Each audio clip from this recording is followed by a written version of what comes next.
welcome to the next part of ray optics. Now we are discussing about compound microscope.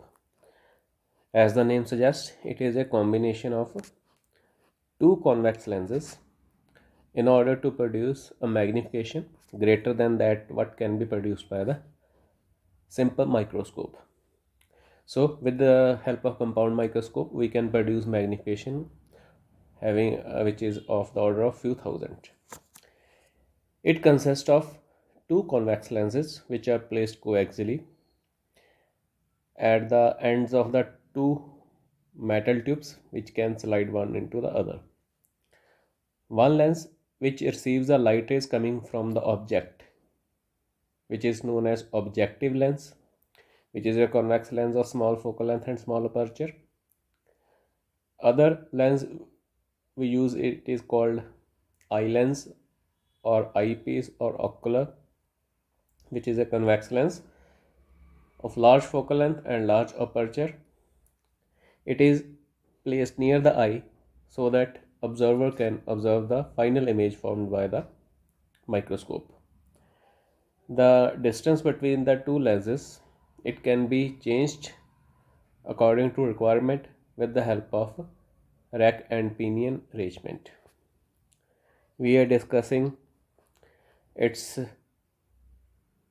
magnifying power when final image is formed at the least distance of distinct vision.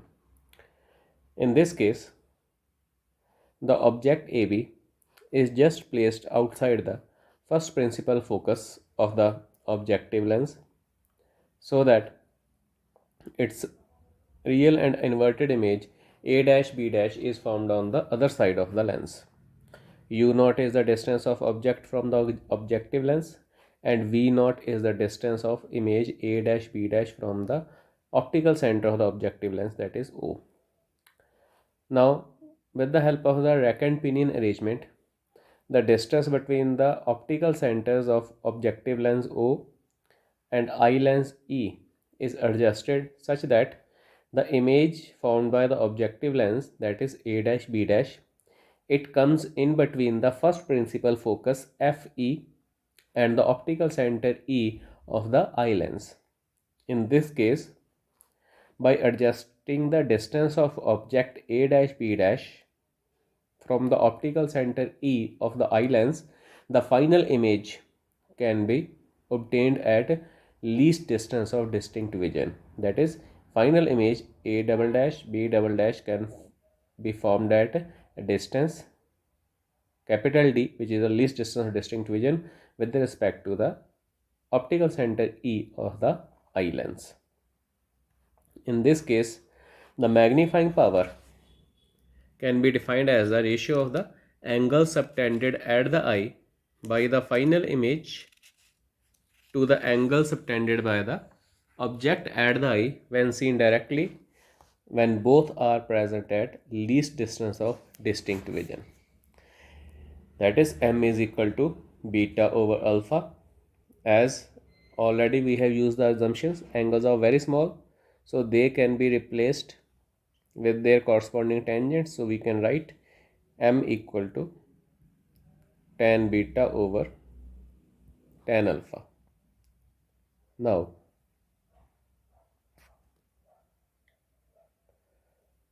if we substitute the value of the tan beta and tan alpha in this equation by finding it from the figure, we have, so from figure, in triangle A double dash B double dash E, tan beta is equal to A double dash B double dash over E A double dash.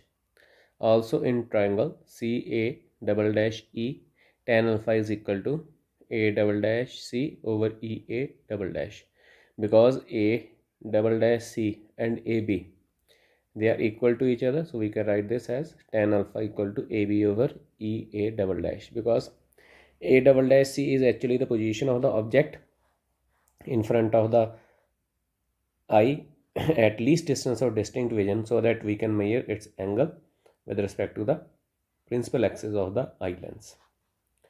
So if we substitute these values into the above equation, m is equal to A double dash B double dash over EA double dash into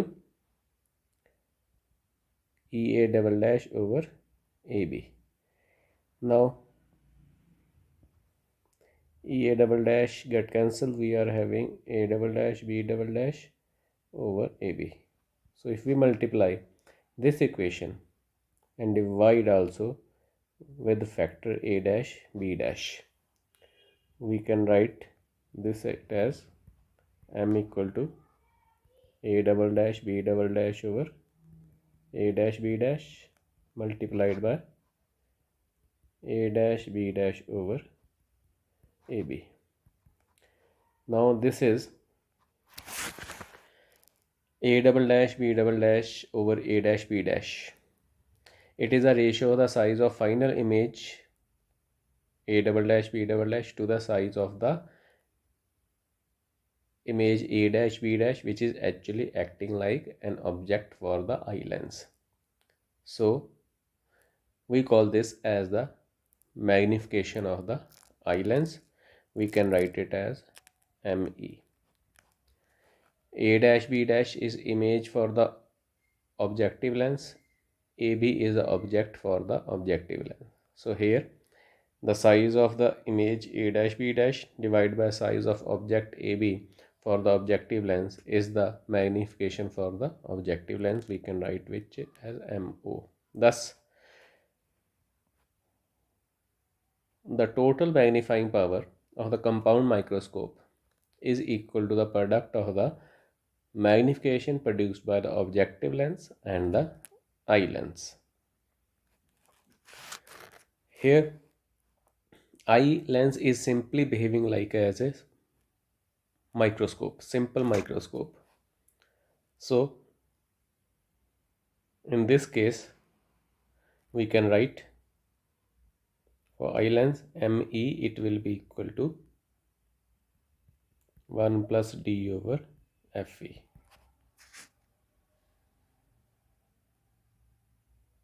And for the objective lens, M naught is equal to B naught over U naught with a minus sign. So if we substitute in this equation, magnifying power is equal to minus V naught over U naught 1 plus D by FE. We have already found the values of M naught and ME in case of the simple microscope. So this is the expression for finding the magnifying power of a compound microscope for final image at least distance of distinct vision. If the object AB is placed very close to the first principal focus F naught of the objective, in that case, if U naught is approximately equal to F naught, in this case M will be equal to minus V naught over F naught 1 plus D by FE. Also, the image A dash B dash is formed very close to the eye lens because it is to be placed in between the first principal focus and the optical center of the eye lens.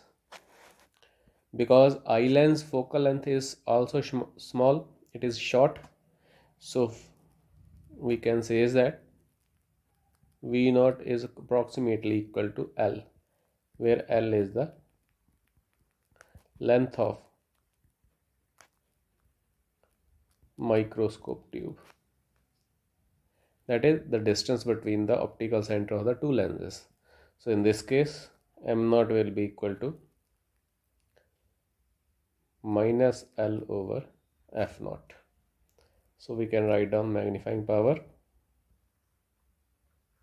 as minus L over F naught 1 plus D by FE. This is the formula for the magnifying power. Although it contains negative sign, remember that it is not due to the final image being real in nature, but it is due to the fact that final image is formed below the principal axis. So this was the case of microscope when final image is formed at least distance or distinct vision. Now we discuss the case when final image is formed at infinity. In this case, the image A dash B dash formed by the objective lens is brought right onto the first principal focus of the eyepiece, so that a real highly magnified image A double dash B double dash is formed at infinity.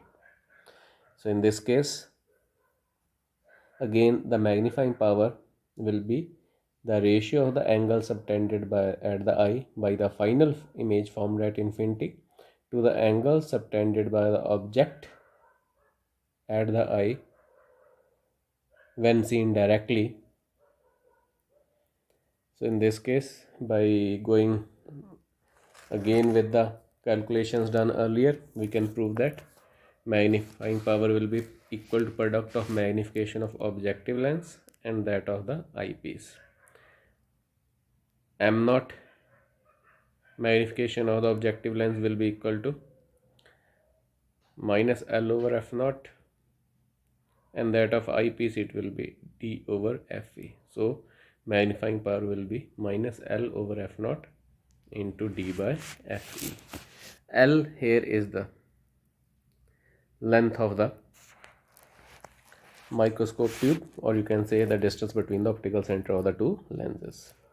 Also remember, because L is equal to V naught, so you can also write this equation as M naught equal to minus V naught over F naught. Thank you.